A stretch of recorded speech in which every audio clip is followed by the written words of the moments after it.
Friends, இறால் வெண்டைக்காய் காராமணி போட்டு தான் புளிக்குழம்பு செய்ய போகிறோம். வாங்க எப்படி செய்யலாம் பார்ப்போம். காராமணியை வறுத்து அவிச்சு எடுத்துக்கலாம். தேங்காவை தேங்காவை அரைச்சி புளியோடு சேர்த்து தான் மிக்ஸ் பண்ண போகிறோம்.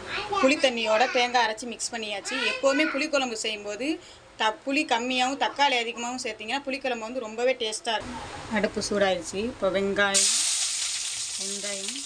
வெள்ளைப்பூடு, கருவேப்பிலை எல்லாத்தையும் தாளித்து அதை ஒரு கிண்ணியில் எடுத்து வச்சுக்கிட்ட மாட்டோம். கடைசியில் ஃபைனலாக நம்ம ஊற்றும்போது எண்ணெய் மிதப்போட குழம்பு நல்லா பார்க்கவே அழகாக இருக்கும்.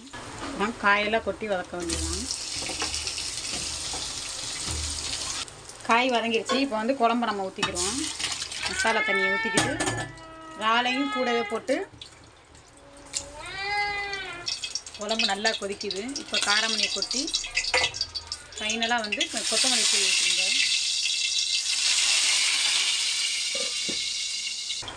அவ்வளோதான். கடைசியாக தாளித்து வச்சதை ஊற்றிருங்க. இப்படியும் அவ்வளோதான். புளிக்குழம்பு ரெடி ஆயிடுச்சு. நீங்களும் ட்ரை பண்ணி பாருங்கள். ரொம்பவே டேஸ்ட்டாக இருக்கும்.